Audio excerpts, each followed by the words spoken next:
السلام علیکم۔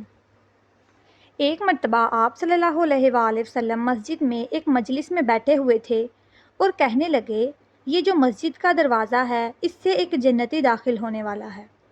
لوگوں نے جب دروازے کی طرف دیکھا تو مدینے کا ایک رہائشی آدمی جو عمر سے بزرگ تھے وہ داخل ہوئے۔ ان کی داڑھی میں وضو کا پانی اور ہاتھ میں جوتا تھا۔ آ کر نماز میں شریک ہو گئے۔ اگلے دن پھر آپ صلی اللہ علیہ وآلہ وسلم مجلس میں بیٹھے ہوئے تھے تو کہنے لگے، یہ جو دروازہ ہے اس سے ایک جنتی آ رہا ہے۔ جب لوگوں نے دیکھا تو وہی آدمی اسی حالت میں داخل ہوئے۔ تیسرے دن پھر آپ صلی اللہ علیہ وآلہ وسلم مسجد میں بیٹھے تھے اور فرمایا، اس دروازے سے ایک جنتی آنے والا ہے، اور پھر سے وہی آدمی اور اسی حالت میں داخل ہوئے اور نماز پڑھی۔ اس مجلس میں ایک صحابی بھی بیٹھے ہوئے تھے جن کا نام عبداللہ بن عمر تھا۔ ان کی خاصیت یہ تھی کہ وہ تمام صحابہ اکرام میں سب سے زیادہ عبادت گزار تھے۔ اتنی عبادت کسی بھی صحابی رضی اللہ تعالیٰ عنہ نے نہیں کی۔ وہ ساری رات نفل پڑھتے، دن کو روزے رکھتے اور دن رات میں ایک قرآن ختم کرتے تھے۔ ان صحابی نے جب یہ سنا تو سوچنے لگے کہ یہ بزرگ آدمی کیا مجھ سے بھی زیادہ عبادت کرتے ہیں، جو ان کو سیدھا آپ صلی اللہ علیہ وآلہ وسلم نے جنت کی بشارت دے دی اور مجھے نہیں ملی۔ وہ یہ جاننے کے لیے کہ کون سا ایسا عمل ہے جس سے انہیں جنت کی بشارت ملی کہ مجھ سے بھی زیادہ انہوں نے نیکیاں اکٹھی کر لیں، وہ ان بزرگ کے پاس گئے اور کہنے لگے کہ میرے والد سے کوئی جھگڑا چل رہا ہے، تو اگر آپ مناسب سمجھے تو میں آپ کی مہمان نوازی میں رہنا چاہتا ہوں۔ وہ کہنے لگے، ہاں بیٹا آ جاؤ۔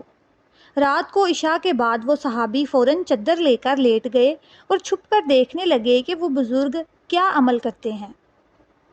وہ بزرگ آئے، اپنے بستر پر لیٹے اور سونے کی دعا پڑھ کر سو گئے۔ وہ صحابی بہت حیران ہوئے۔ انہیں لگا تھا کہ وہ بزرگ ساری رات عبادت کریں گے، سجدے میں رہ کر رو رو کر اللہ سے رجوع کریں گے، لیکن وہ دیکھتے ہیں کہ وہ بزرگ صبح فجر کے وقت ہی اٹھے۔ وہ بہت حیران تھے کہ تہجد تک نہیں پڑی اور جنت کی بشارت 3 دن تک ملتی رہی۔ وہ کہنے لگے کہ چلو اگلے دن دیکھتے ہیں، شاید ان کے عمل کا معلوم ہو جائے۔ اگلی رات بھی ایسا ہی ہوا۔ وہ بزرگ سو گئے اور فجر کے وقت ہی اٹھے۔ وہ صحابی سوچنے لگے کہ میرے نبی پاک صلی اللہ علیہ وآلہ وسلم نے اس آدمی کی بشارت سنائی ہے، وہ غلط ہو ہی نہیں سکتے۔ چلو ایک رات اور گزار کر دیکھ لیتے ہیں، شاید کچھ معلوم ہو جائے۔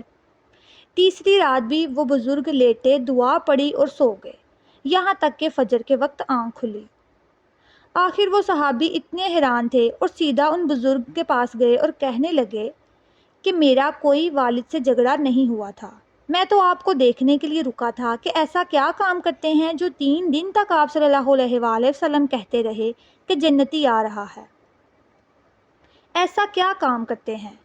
وہ کہنے لگے، میرا تو یہی معمول ہے، اس کے علاوہ اور کچھ نہیں۔ جب وہ صحابی جانے لگے تو ان بزرگ نے ان کو روکا اور کہنے لگے کہ میں تمہیں ایک بات بتاؤں کہ میں کون سا ایسا عمل کرتا ہوں؟ وہ فوراً کہنے لگے کہ جی ضرور بتائیے۔ تو ان بزرگ نے کہا کہ اس دل میں دنیا کے کسی بھی انسان کے لیے بغض نہیں ہے۔ جب اللہ کسی کو رزق دیتا ہے تو مجھے کبھی بھی حسد نہیں ہوا، ہمیشہ خوشی ہوتی ہے۔ وہ صحابی کہنے لگے کہ یہی بات ہے جس کی وجہ سے آپ کو جنت کی بشارت ملی، کیونکہ آپ صلی اللہ علیہ وآلہ وسلم کا فرمان ہے کہ میری ایک عظیم الشان سنت ہے، اپنے دل کو دنیا کے انسانوں سے صاف رکھو۔ دنیا کے انسانوں سے مراد صرف مسلمان نہیں بلکہ دنیا کے تمام انسان ہیں۔ وہ کوئی بھی مذہب، کوئی بھی ملک، کہیں کے بھی ہو سکتے ہیں۔ بس اپنے دل کو صاف رکھنے کی ضرورت ہے تاکہ ہمیں اللہ تعالیٰ جنت الفردوس میں اعلیٰ مقام عطا فرمائے۔ امید کرتی ہوں کہ آج کی ویڈیو آپ سب کو پسند آئی ہو۔ اللہ حافظ۔